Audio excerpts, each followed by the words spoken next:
Good morning, everyone. Welcome to the Thursday, November 19th edition of the MMAOB Daily Podcast. I'm your host, as always, Adam Martin, and I'll be taking you guys through the latest in the world of mixed martial arts.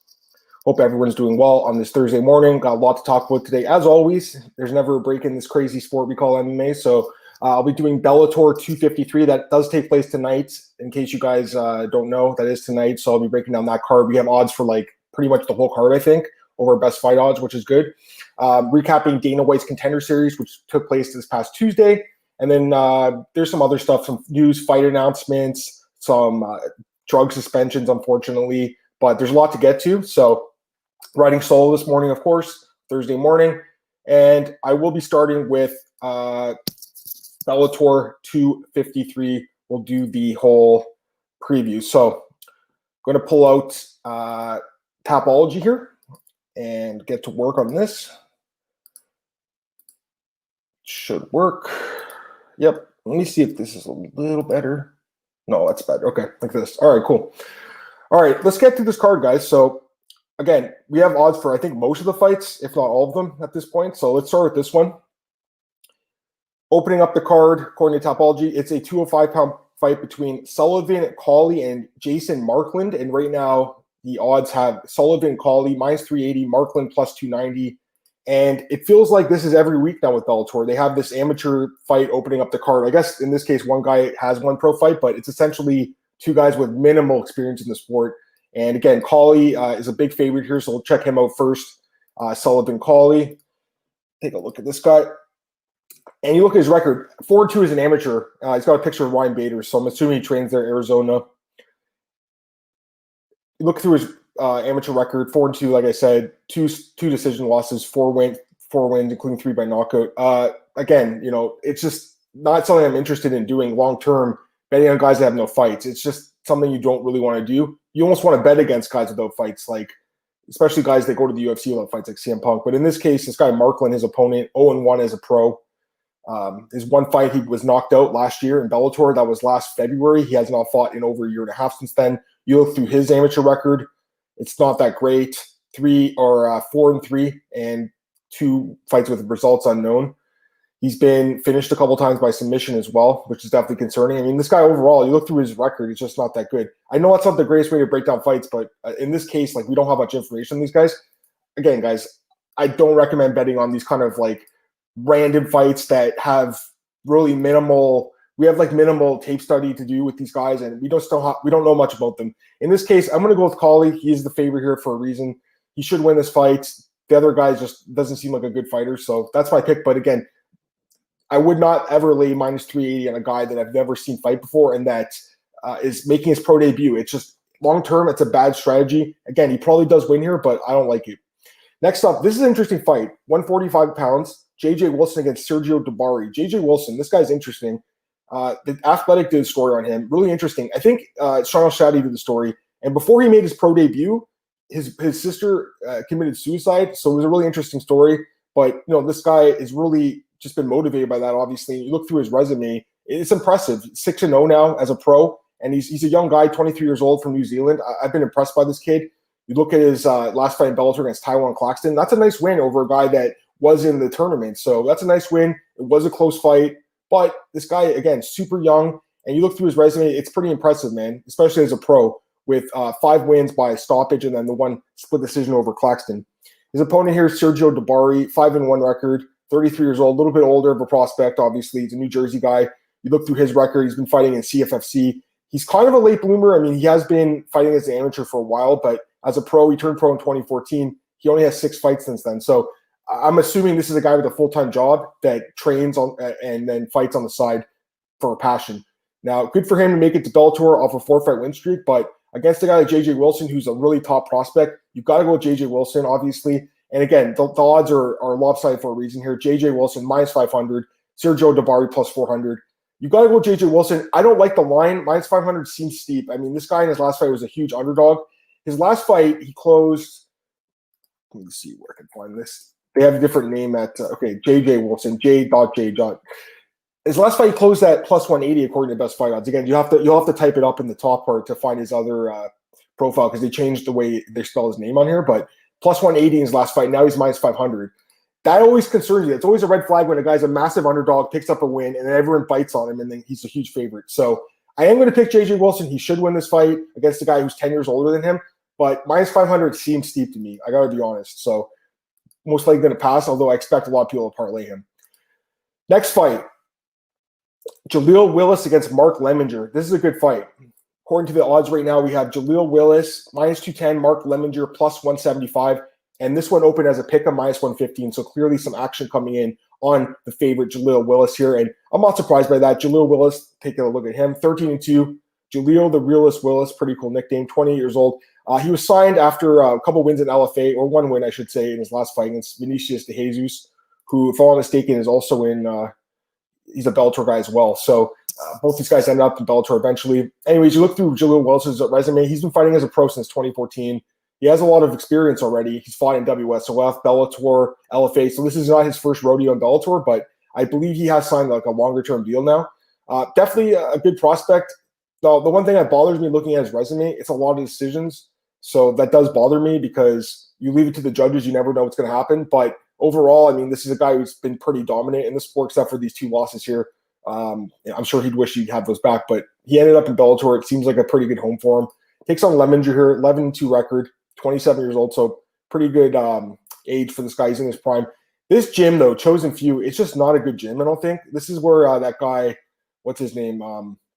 He just missed weight a couple times in the UFC. Can't remember his name, but Cole Williams. He missed weight. He's from this camp too, Cole Williams. So just this camp in general, just I don't really like this camp. I don't know. There's something like there's no one really here that stands out to me.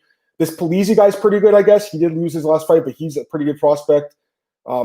Gilpin, I guess, and PFL is okay, but this guy Faircloth, he's been that's their most experienced guy, and he's been retired for years. So overall, I mean, this camp, I just don't love it. So again, I can't bet on this Lemminger guy, but there's some things you can like about him. I mean, he has a lot of experience as well in LFA, in Bellator. So very similar guys, in my opinion. Here, it's a pretty close fight, but I do lean towards Willis here. He's been a little bit hotter lately, with Lemminger coming off a loss a couple months ago to Masov, to be fair, but still, I don't like betting off guys coming off a win streak versus a loss.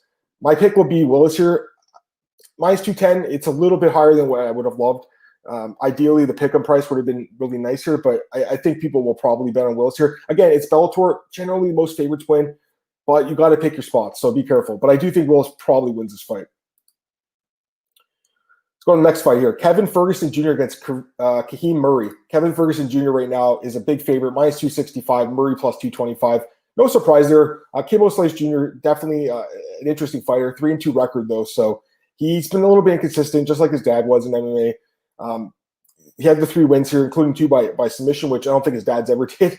But he's been finished a couple times, including this fight against Browning, where he was a huge favorite. So this is a guy, it's hard to kind of trust him at these big prices. He's kind of like Aaron Pico, a good prospect. He's shown great things at times, but again, he's lost these fights where he should have won. Like this Browning fight, he was a massive favorite. I'm going to check the line out. What was it again?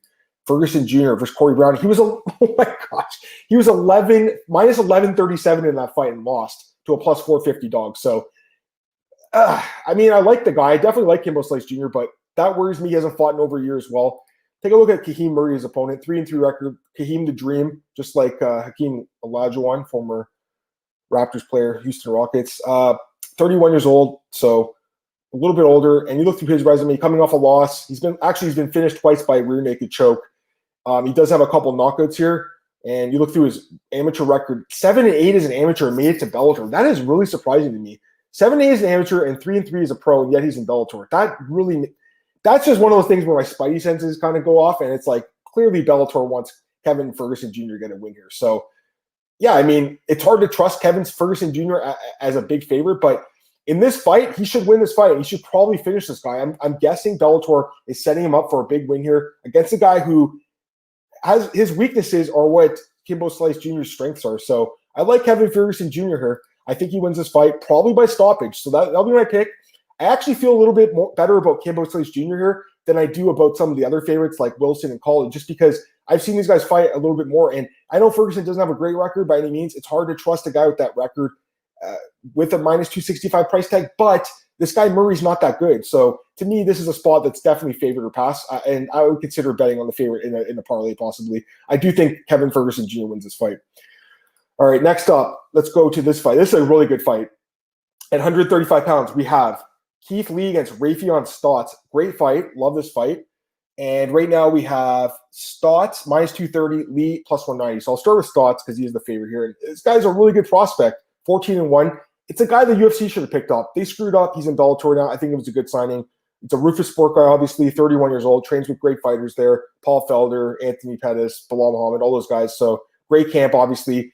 And he's a blue chip prospect. You look through his resume, he's on a 6-fight win streak right now. He has one loss in his career to Murad. That's not a bad loss. It was a spinning back fist that came out of nowhere 15 seconds into the fight. Other than that, the guy's good. And you look through his resume, he's got some decent wins throughout his career. Like even Rob Emerson, I know he's not great, or Jeff Curran, they're older guys, but still, beating those guys like 6-fight in your career, that's pretty impressive. And in Bellator, so far, he's 2-0. In his last fight, he got a submission win. He's just been dominant. Now, Keith Lee is a good prospect. Obviously, he's Kevin Lee's brother, so he's got that last name going for him here. And Keith Lee, 7-3 record, 24 years old. And look through his resume, 4-0 now. Or excuse me, he's on 4-fight win streak. In Bellator, he's 2-0.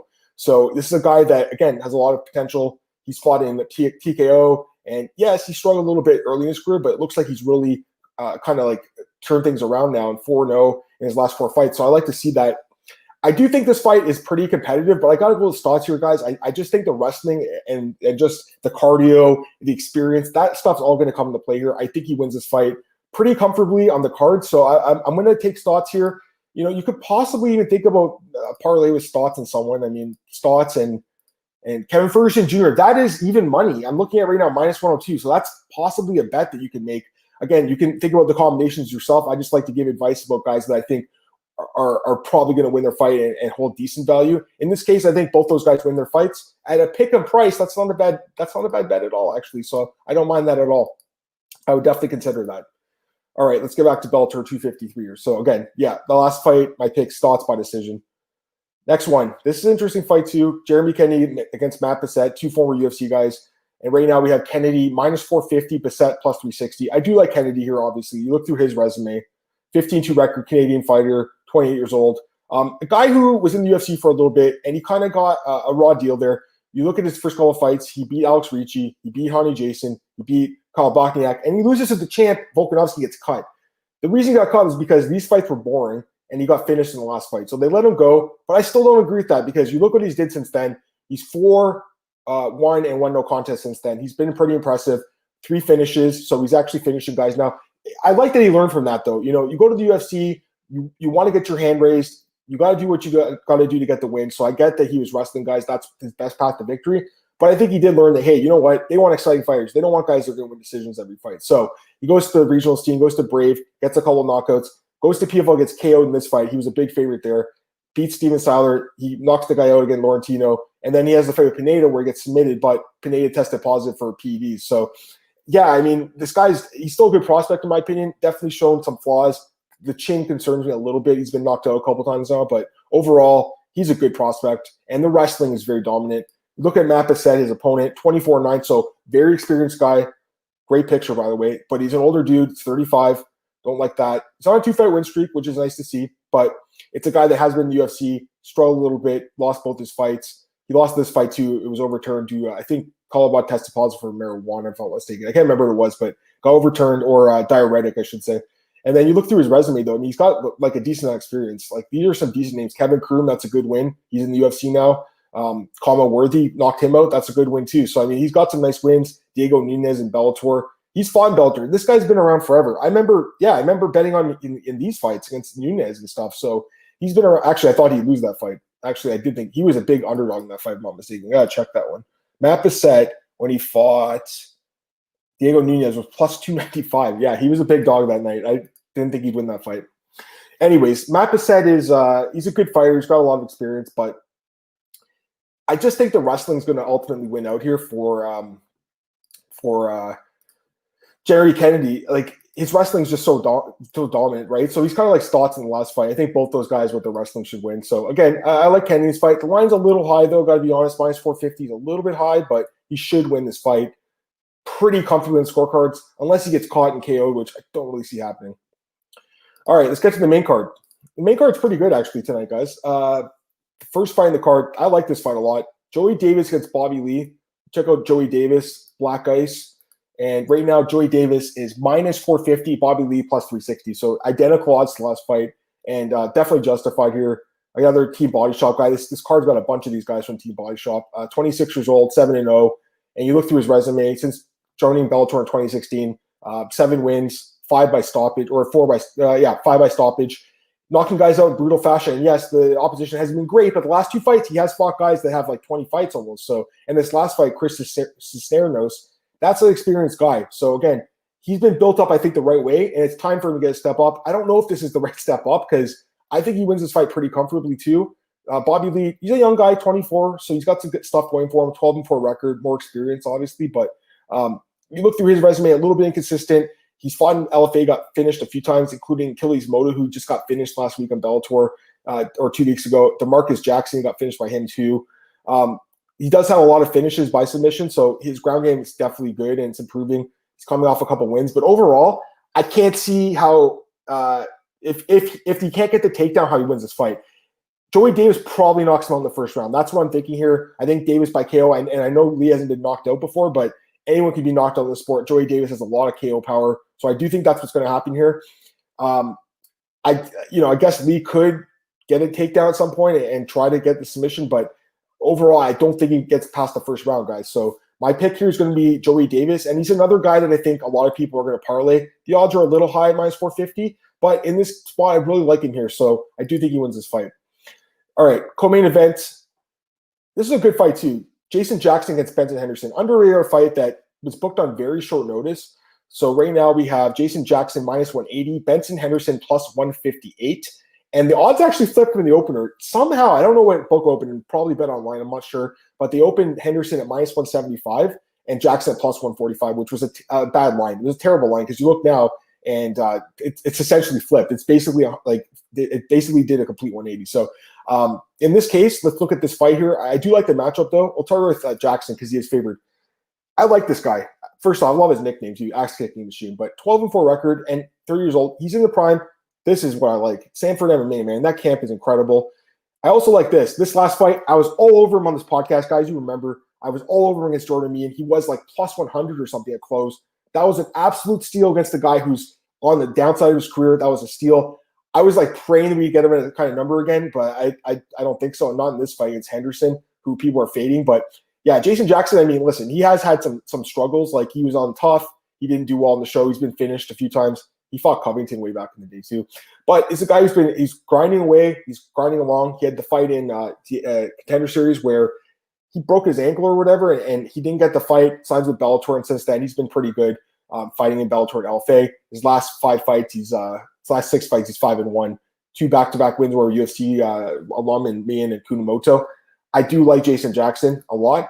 You look at Benson Henderson, 28-9, so experienced guy, smooth. They call him 37 years old now, though. So that's, he's on his decline in his career. And he got knocked out brutally in his last fight a few months ago by Chandler, and that was at 155. He's making the move to 170 again. Listen, Benson Henderson has the tools to win this fight. He has the wrestling. He has the cardio. He has the subs. He has the striking. I get that. He might win this fight. I don't think so, though. I like Jason Jackson in this fight, guys. I wish he was a little bit of a better price, though. I got to be honest. So at this point, I mean, the fights are, 10 hours from now? Like, I don't know how much the line's going to bounce back. Hopefully it goes down a little bit because I do think there'll probably be a little bit of action coming in on Henderson here at dog money. But overall, I got to go with Jason Jackson in this fight. I just think he's a little bit more in tune with his fighting abilities right now. And I do think he'll probably win a decision in this fight. Benson Henderson, obviously, extremely durable, tough to finish. And I know he's coming off the KO loss, but overall, I think Jason Jackson just outpoints him and wins a decision. Should be a great fight, though. I actually really like this fight. And now let's get to the main event. This is the best fight of the card. This is one of the best fights of the weekend. And this is a fight that more MMA fans need to know about because this is a great fight. I love this matchup. It's right on the poster. Darian Caldwell against Aj Mckee. Absolutely love this fight. Right now we have Aj Mckee minus 325, Caldwell plus 265. The opening odds were at minus 205 and plus 165. So the line's almost essentially doubled on Aj Mckee. And I'm not totally shocked. I remember talking to Cole about this the other day, and I was like, what do you think the line's going to be? And he said minus 140 for Mckee. And I said, I think that's a little low. I'd love to get minus 200. It basically opened around minus 200, but since then ballooned up. I'm not surprised, though, because he's really good. So let's go look at these guys. We'll start with Aj Mckee. Aj Mckee Jr., Antonio McKee's son. I mean, you got to love this guy. 16-0, 25 years old, Team Body Shop. I mean, there's just so much like about him. He's so young. He's 16-0 already. All his wins in Bellator, all his fights in Bellator. He did have a few amateur fights early on, but since coming to Bellator, he's just been unbelievable. So many knockouts. And they built him up the right way, too, because, again, this is a guy that didn't have that many amateur fights, and he's super young still, right? He came to Bellator at age 20. So you look at his some of his early opponents, they weren't that good. But then eventually he started getting tougher and tougher opposition. And then he was fighting guys like this guy a few years ago, Mazada, was a good prospect, beat him, knocked him out. Then he went up and fought a guy like Justin Lawrence, John Teixeira, former UFC fighters, Pat Curran, former champion, Georgie Kirakanian, former WSOF champ, and Derek Campos in the tournament. And he smashed them all. So this guy is unbelievable. I mean, he's so good everywhere. He's well-rounded. He's striking, his grappling, his cardio. Everything's looked good. I haven't seen one thing I don't like out of him so far in the cage. He's just been extremely dominant. Like, I don't think he's lost many rounds in his career. He might have dropped a round or two, but I can't think of many. He's just unbelievable. And it's pretty amazing what he's doing, man, at such a young age, 16-0. So this kid's a special fighter. Now, you look at Caldwell, he's no slouch. He's no slouch at all. He's 14-3. The Wolf, 32 years old. He's a former champion, former bantamweight champion, of course. But he, since he was a champ and he won it here and then he defended it a few times, he went to Ryzen. He lost twice to Horiguchi. And you know what? I picked Horiguchi both those fights as an underdog, which I was surprised by. Since then, he's looked amazing on 145. Maybe the weight cut was just too tough for him to make 135 because since moving back up, look at him. Corrales and Boric, those are really good wins, especially Boric. That's a great win coming off the win over Pico at the time. So these are great wins for this guy, and I'm very high on him too. But again, you look through his resume, he has these hiccups here and there, like the Joe Angolo fight. How did he lose that fight? How did he was dominating that fight and got choked out in the third round by a guy he had no business in the cage with. A guy who just Joe Angolo just got busted for meth in Guam. He's not a fighter anymore. And that was just a couple years ago. So that stands out like a sore thumb. The Horiguchi fights, both of them, he didn't win those fights and he didn't look that good. He has looked great, though, at 145 since then. So I'm not discounting the possibility he can win this fight. Caldwell can win this fight because he's got good wrestling, because he's got good submissions. So he can win this fight, guys. But I'm not betting against Aj Mckee. I can't do it. I love Aj Mckee. I'm going to bet on him until he loses, and then I'll figure out what to do with him. Right now, though, I have to pick Aj Mckee in this fight. It's a 5-round fight, which makes it really interesting, though, because I don't think Aj's been 5 rounds yet. I don't believe he has. Looking through his resume, I don't think he's been 5. So maybe he's an amateur? No, never. So never been 5 before, and that's a concern because if the fight does go to the later rounds, who knows? Maybe Caldwell's got the better gas tank. But I'll be honest, guys, I don't think he even makes that far. I think Mckee probably finishes him pretty early in this fight, first couple rounds. He's a fast starter, a lot of quick first-round knockouts. We'll see. But I like Mckee in this fight, and I will be picking him. Again, wish the odds were lower because it opened at -205 and it's -325 now, but I do like him. We can look at some props, though. We do have props for this fight. And I'm surprised by this. The under 4.5 is +100. I would probably go with that, guys, because Aj Mckee's never been 5 rounds. How do we even know he can make it the full 5? And Caldwell, he's been 5 before, but not that often, right? So I would take a look at that over-under, guys. I'm surprised it's set at 4.5.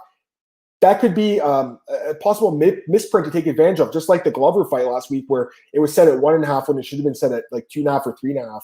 In this case, I believe this fight should have probably been set at 2.5 or 3.5 rounds, not a 4.5. So I do like that under because I think there's going to be a finish in this fight. I like Mckee in this fight. I don't know. That's the one prop that stands out to me. Mckee inside the distance +140. I'd rather just take the under because Caldwell gets a submission or something. You still win. Now, I guess it could go the distance, but that's the risk you take. And at +100 in a fight that I think is going to probably be finished, I would take that. So that's the way I'm looking at for this fight.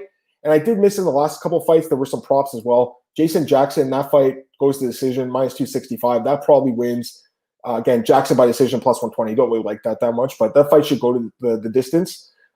Keith Lee, Rafion Stotts, that should probably go distance too, -210 for that. And then Joey Davis, I think he wins inside the distance. Like I said, he is -150 inside the distance. So it's not a great line, but much better than 465, which is actually just went up a little bit while I was talking. So that's kind of how I'm looking at this card, guys. Again, I said it last week. You got to be careful with these early prelims because you look at how last week and Conor Gracie lost, and he was like -600 against a +450 dog. So I would be really careful laying this massive juice on these first couple of guys like Colley and Wilson. But I do like Ferguson. Kennedy should win his fight, like I said, and Davis I like, and then of course I picked Mckee. I picked mostly the favorites on this card, and I do think most Bellator cards is usually the faves, but there's going to be a few upsets, so we'll see what happens. But overall, I think it's one of those cards where people are going to parlay a lot of these favorites, and they probably do win, but who knows? It's going to be a good card, though. I think it's going to be a really fun main event. I love that fight. All right, let's go to Contender Series because I want to recap that. That took place the other night over at Topology here. It was kind of a weird ending to the card, to the year for Contender Series. This card was just weird. So let's start with this first fight. Big upset here, guys. Victoria Leonardo against Chelsea Hackett. She wins. She was like plus 230. Leonardo. So a really nice win for her. She gets signed to the UFC. Obviously, they're going to take her. I mean, you don't see that many finishes that wins 125. This was pretty vicious. Hackett has not much experience. So, looking back, why was she minus 240, right? Looking back. But at the same time, people thought that the striking would be the difference. And she looked good on the feet, but no ground game whatsoever, none. And that's the problem with rushing these prospects, especially when there's someone like Hackett who's a kickboxer by trade, no ground game, and she's got dominated. I don't know how good Leonardo is going to be in the UFC. I mean, she's had some Invicta fights where she didn't look that great, but she looked vicious in this fight, and she will be in the UFC soon. So I expect her to give her probably a fast turnaround, maybe before the end of the year, because she didn't take much damage in this fight. And, as far as the contract goes, it was a no-brainer, honestly. Now, the next fight was a little interesting, and I did pick this one correctly. Tucker Lutz, I said he was going to win as an underdog. He cashed at like plus 160 or something. Two fights in a row, I think he won as a dog. So Tucker Lutz, he beats Gerard Blackledge. It was a grinding affair, but Blackledge is a very tough guy. His first pro loss. Lutz, very tough guy. Just a tough stylistic matchup for both guys. Two guys that already had won a Contender Series. So Dana was like, all right, this guy's won twice. I'll give him a deal. This was definitely the one fight on the card where you were like, you didn't know if he was going to give a deal or not. But I don't mind it. I mean, they always need fighters on a roster. I think this guy, he does have that grappling heavy game, and he seems durable, so he could have some success in the UFC. But I hope he gets a finish. And Dana White even said that. He's like, this guy needs to finish the fight because fans want to see finishes. They don't want to see a guy holding another dude down, which is what he did in this fight. He had to do what he had to do to win. It wasn't like the most boring fight of all time. It wasn't like that fight last week where that guy just hugged the dude for 50 minutes. This was a pretty tough fight for both guys. So I'm okay with the contract, but I think it was like one of those ones where Dana could have went either way. Now, next fight, this was another no-brainer. Gloria De Paula defeats Pauline Macias. A pretty dominant performance by De Paula, 5-2 record now. Yeah, I mean, overall, like she looked pretty good in this fight and gets the deal. So Gloria De Paula, she was a big favorite in this fight. I don't think it was a big surprise she won, and she gets a deal. They always need women's strawweights, so no surprise there. Now, this fight was interesting. Nick Maximov against Oscar Cota. The thing about this fight was weird was Maximov was 60 pounds less than Cota at the weigh-ins. He's a natural middleweight who moved up to heavyweight to take a short-nosed fight to keep Cota in the card and just to get his foot in the door. And I love that. I love that, guys. I think that's great. So this dude filled in on short notice, 2 weight classes up, just to get his foot in the door and to show the UFC who he is. And it was a boring fight. Let's be honest. It was a boring fight. He basically held him down, but he had to do what he had to do to win. And the fact he was holding a guy down that's 60 pounds heavier than him is kind of impressive when you think about it. I don't think I could do that. So to me, it's pretty impressive. And I liked his post-fight interview, man. He's a Nick Diaz guy. He sounded just like Nick. He's got the same name as Nick. You know this guy probably loves Nick Diaz. So this kid, there was stuff I didn't like in the fight because it wasn't a great fight. But like the post-fight interview, I like the fact that they showed him going right to Nick Maynard, the matchmaker. He says, I want to fight 185 this week against Arroyo. Give me Antonio Arroyo. He said Arroyo went home, flew back to Brazil. That was the fight against Eric Anderson. It was canceled last week. But I like the fact he said that. That was awesome. It was like, you know what? This kid wants to be here. He wants to fight, and he's young. I liked what I saw from this guy. Again, not a great fight, but I think stylistically, it was a terrible matchup for both guys. Terrible matchup for the fans. He did what he needed to do to win. And again, 22 years old, man. There's stuff to like about this kid. So 6-0 now, and just beat a huge guy. Dana White gave him a shot on the Ultimate Fighter, not in the UFC, but Ultimate Fighter. And I was happy to see that. I was really happy to hear that. So I'll talk about that a little bit more later, but and tough in general. But I think this was a good move for him, and I hope he accepts that fight. I mean, he might wait and say, you know what, I want to wait to get in the UFC, and might just wait to take a short notice fight because I think he might get one. I think he might get in the UFC eventually with a short notice fight. But if I'm him and his manager, I think the Ultimate Fighter is a great place for this guy because he does seem like he has a personality. He does seem like he's got the skills. And if he gets some good coaches that can help him out, like just say it's Covington and Masvidal as the coaches, and just say he gets Covington as his coach. That'd be a pretty good coach for this kid. So I'm excited to see him fight again, man. I think, even though this was a bad fight, I think there was a lot of promise shown by this guy. Now, let's get to the main event, guys. This one was, wow. This was a funny fight. JP Buys defeats Jacob Silva by a guillotine in the first round with 6 seconds left. This is a weird-ass fight. JP Buys, he's good. He got a contract. No problem with that. I mean, the guy's clearly good. Him and his wife are both in the UFC, Cheyenne Buys. But this fight was weird. This was a weird-ass fight because referee Mark Goddard blew the stoppage, and this is not the first time he's blown a stoppage. A lot of people think Goddard's like this gold standard when it comes to refereeing. He's definitely a good ref. He's been around forever. He had fights. He's got experience. I respect Mark Goddard. I respect 99% of the refs in the game.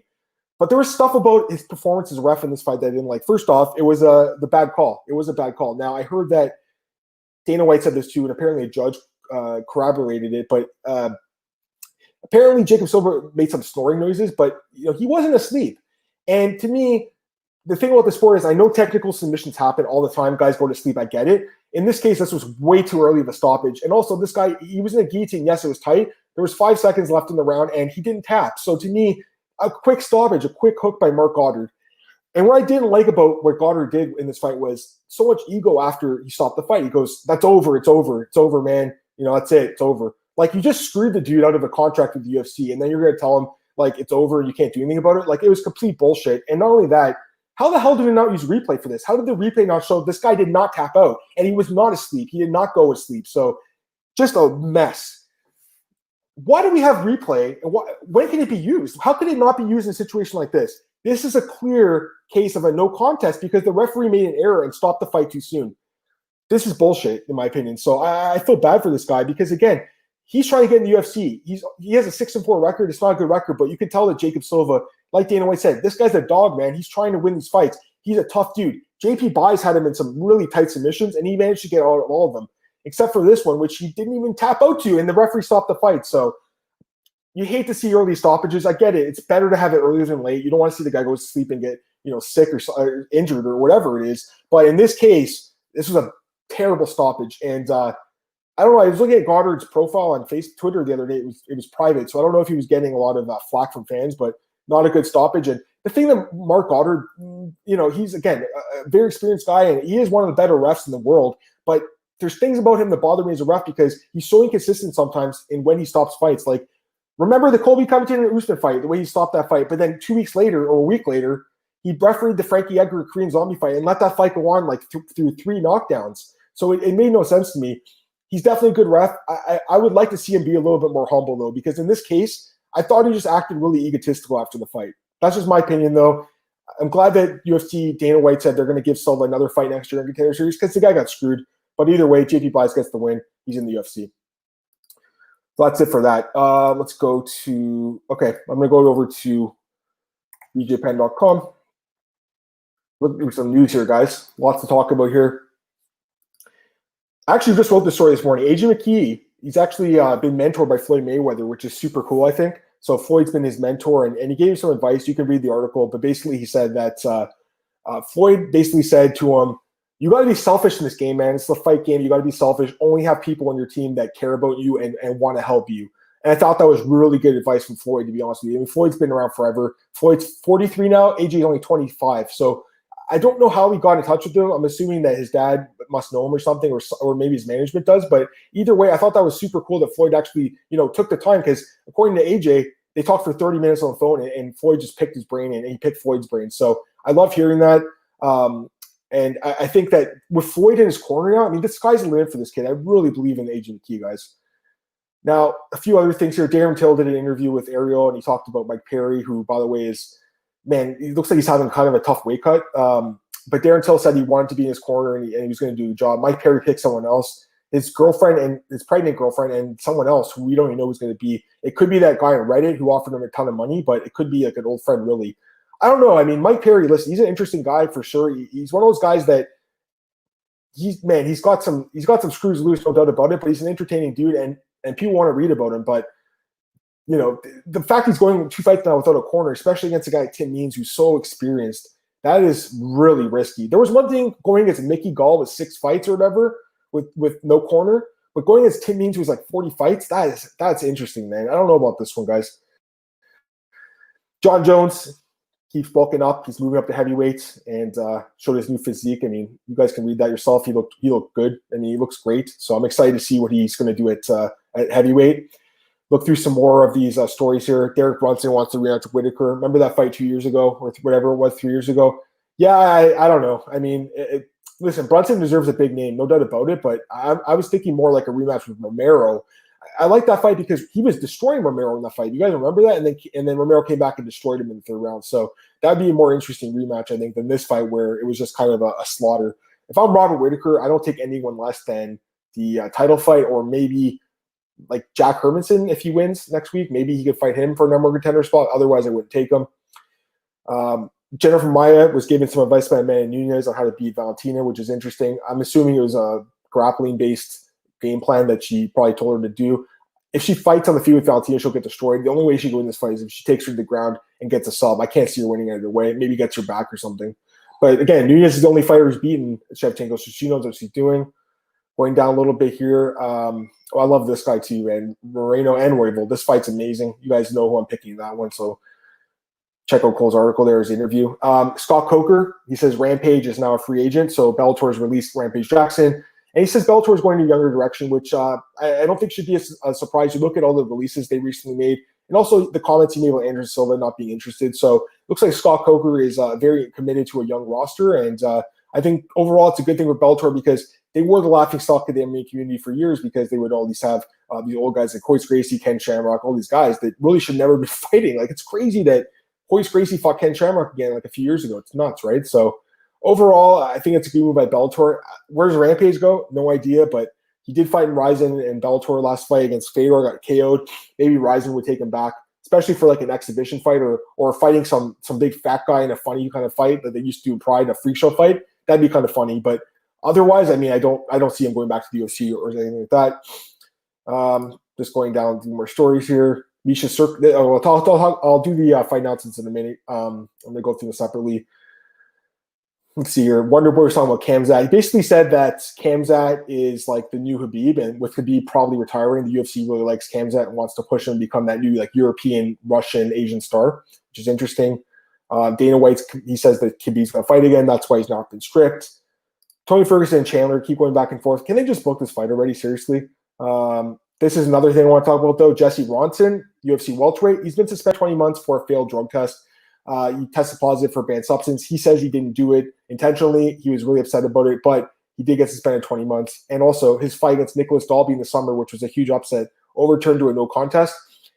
I believe he won $50,000 bonus for that fight, so that will probably be taken away too, if I'm not mistaken, because I think when you fail drug tests, you lose the bonus. I'm pretty sure they wait for the drug test to come back before they give the bonus checks out, if I'm not mistaken. So that could be a problem for him. I'm not 100% sure if he did lose his bonus, but I'm assuming he did, which sucks. $50K gone.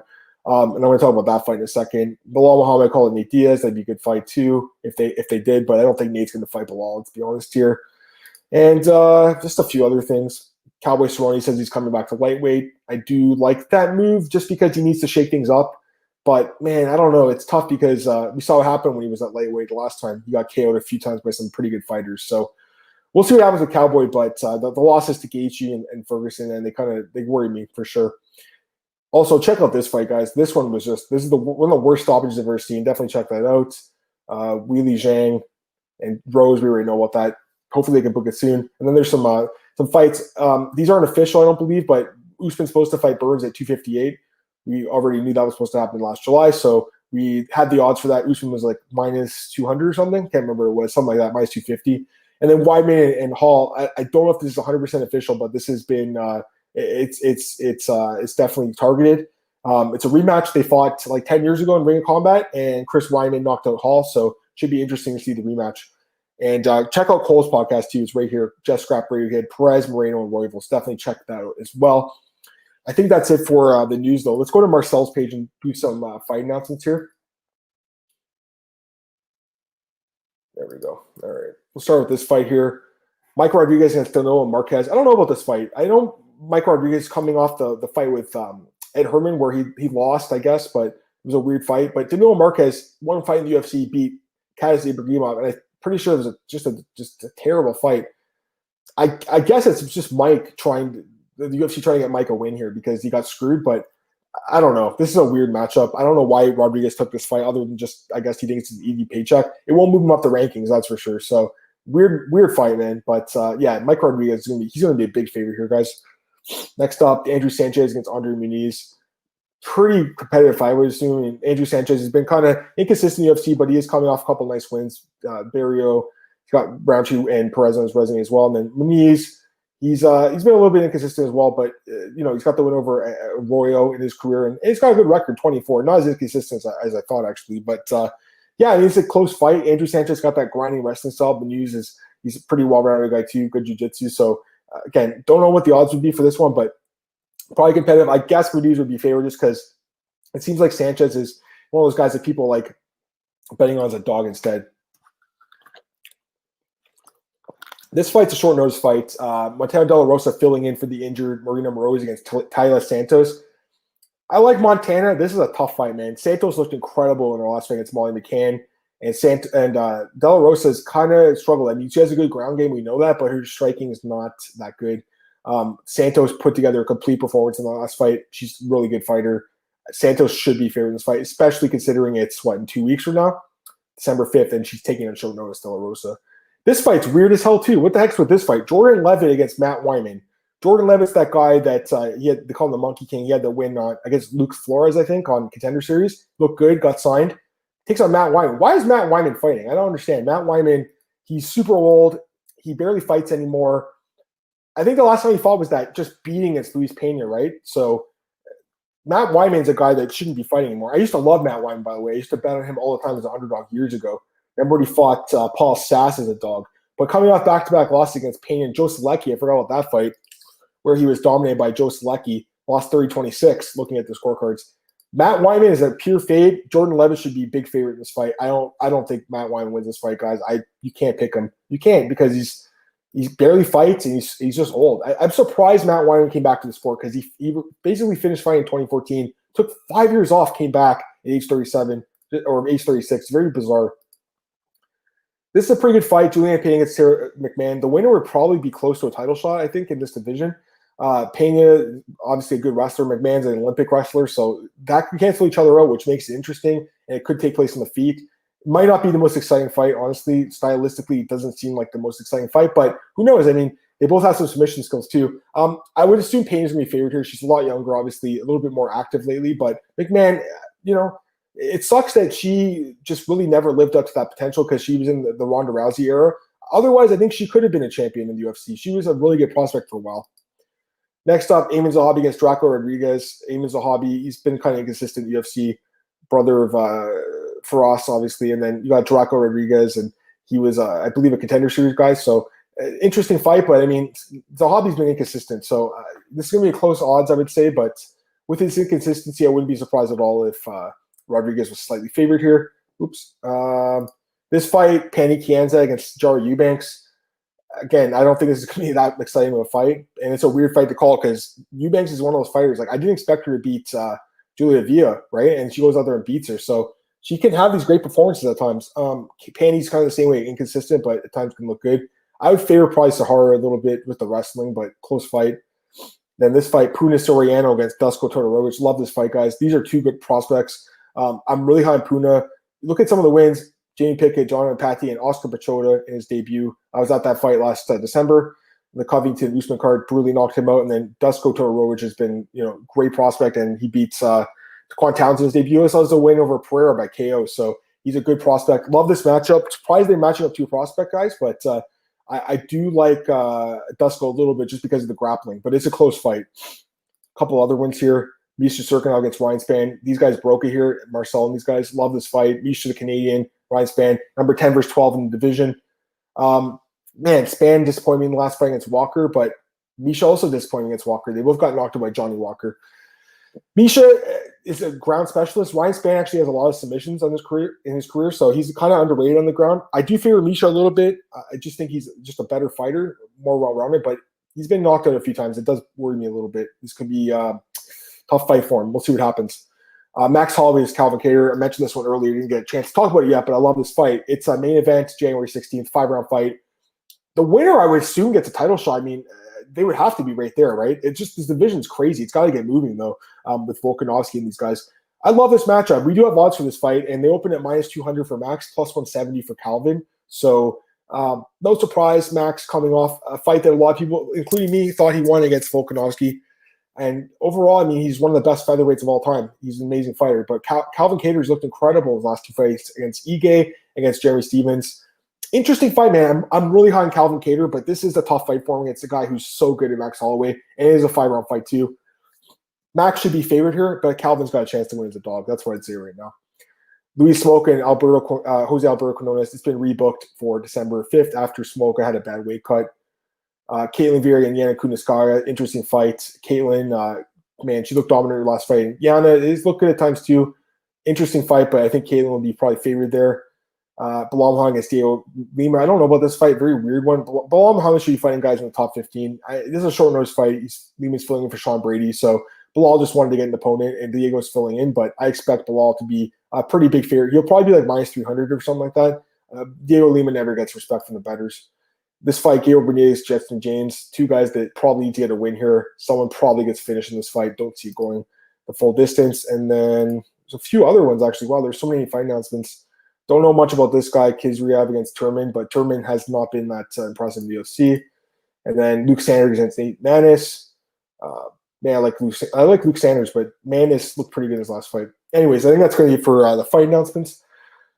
Oh, we got some comments here. Yeah, you missed it, man. Unfortunately, you missed the whole preview. I would go back serial winner and watch the preview from the beginning.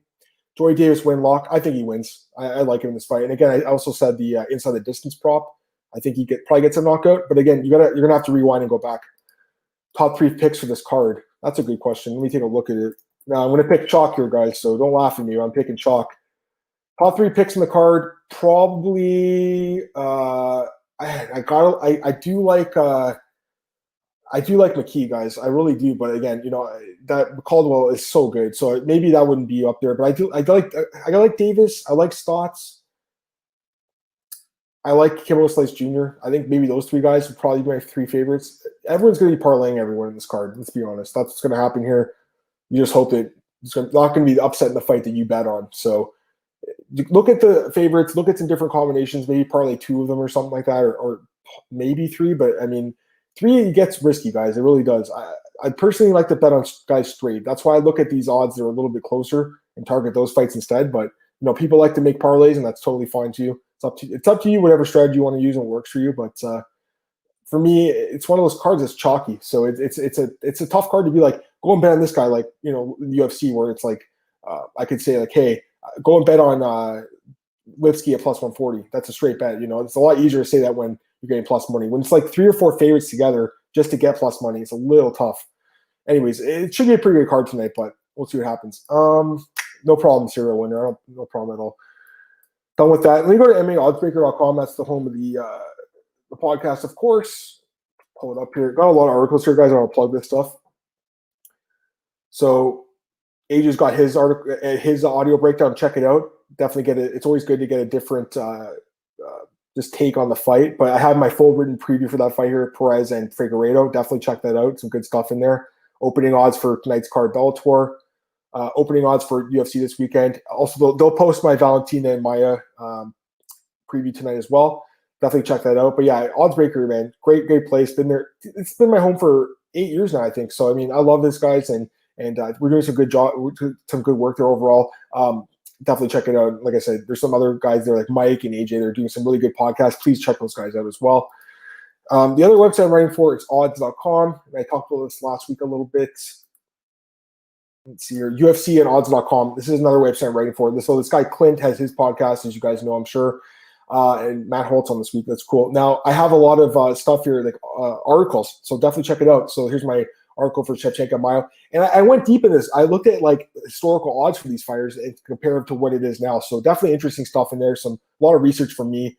And also, they just posted my odds look ahead for Blades Lewis. That's next weekend. But if you want to get a head start in that fight, that's a really good fight. Definitely check that one out.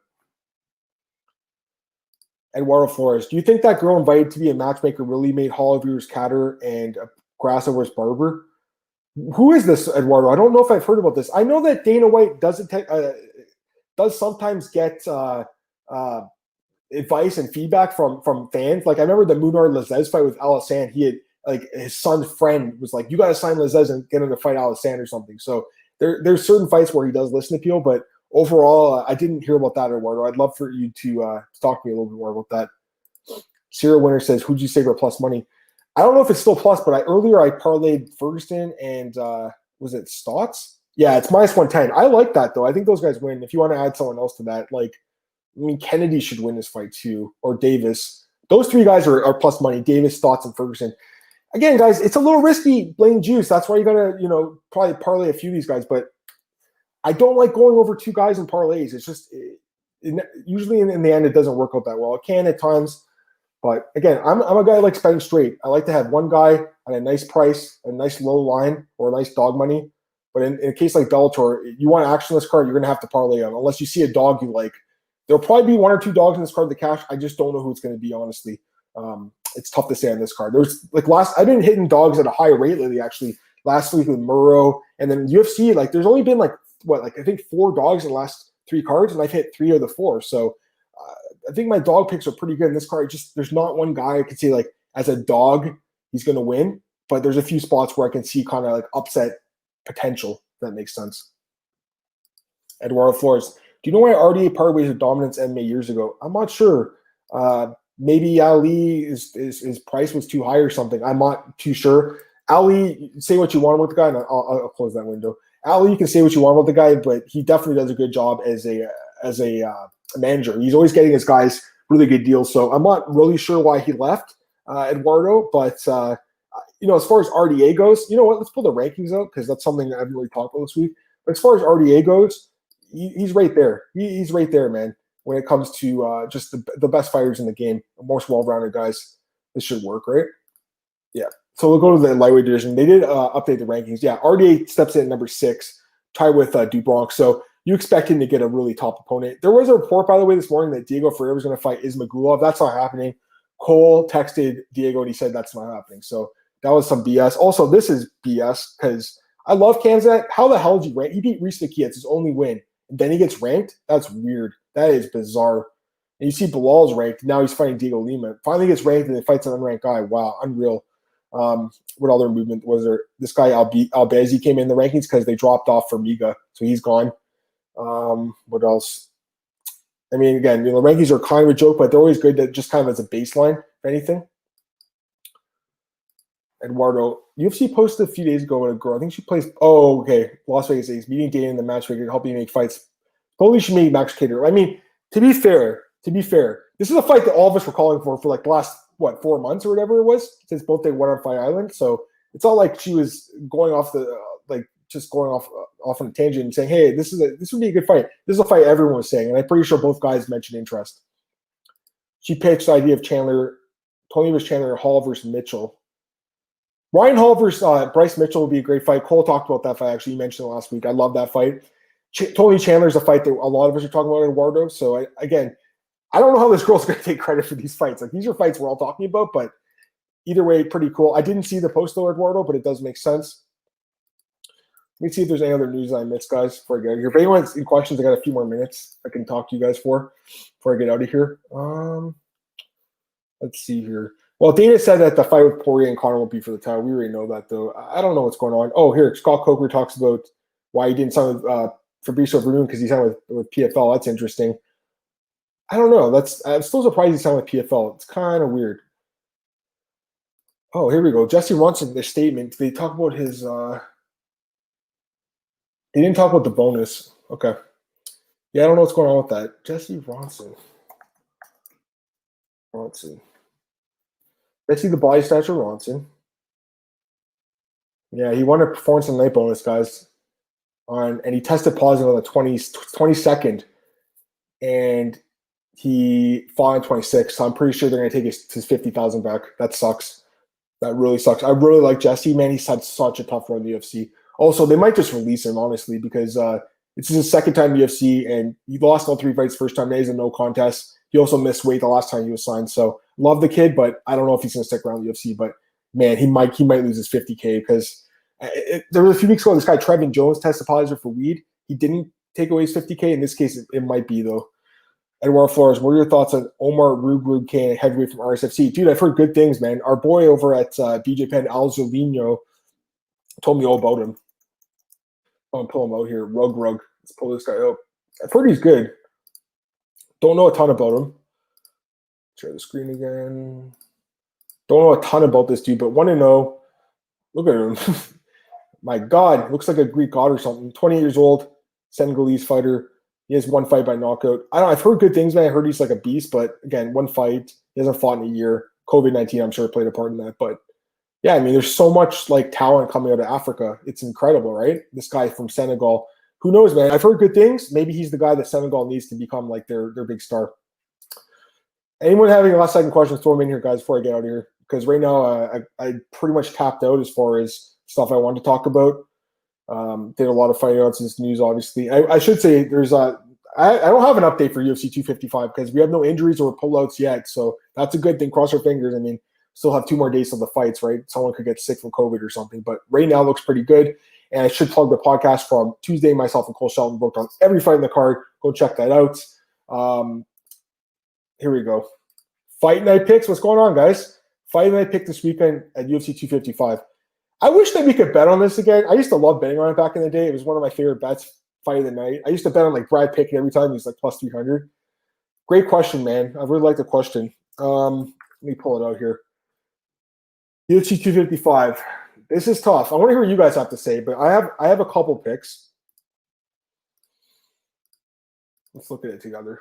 I got a couple picks. So here's one I like. Here's one I like for fight of the night. Brandon Royval versus Brandon Moreno. I think there's got a good chance because, first off, Royval's won 2 fight of the nights in his first 2 fights. He's super exciting.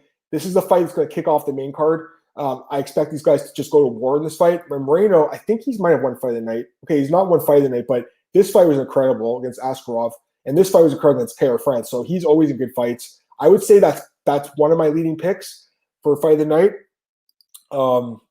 Looking through like the fights, like this could be a performance of the night, I think, here. This could be a good fight, Goodin and Juban. That could be a sleeper. Buckley and Wright could be fun. Going to the main card, Craig and Hua could be sneaky fun. I don't think this fight will be in contention. This fight could be good, Means and Perry. I don't see this fight being fight of the night between Shevchenko and Maya. Actually, Perez and Figueiredo could absolutely win it too, for sure. I mean, the main event's a great fight. Depends how it goes, obviously. But you guys are asking for one pick. It's going to be Moreno and Royval. I'd love to hear you guys. Yeah, they had the same as me. And D-Rod Dalby's a good fight too. I was looking at that one right now, but I have a feeling I might end quick, guys. Daniel Rodriguez is such a beast. He's so good. We'll see. That's a tough fight to call because Dalby's very durable, so maybe he goes the distance and maybe it's just a slugfest. But yeah, that's a good fight. But if I had to pick one, it's going to be Moreno and Royval. And again, I don't think we can bet on this anymore. But back in the day, you could bet on pretty much anything, be fight of the night or performance of the night. Those are really fun props to bet on.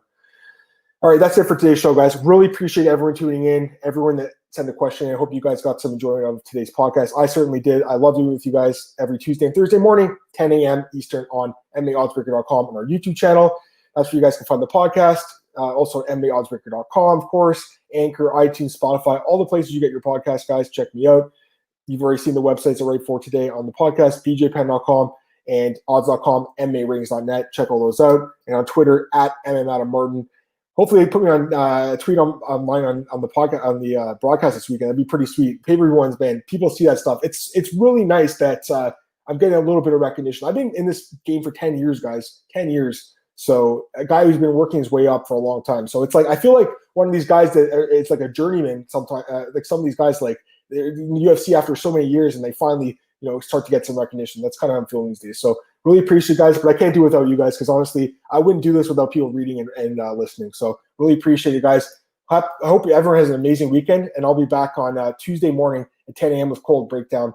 The next UFC card recap, UFC 255 and Bellator. Have an incredible weekend, guys. See you later. Good luck with your bets.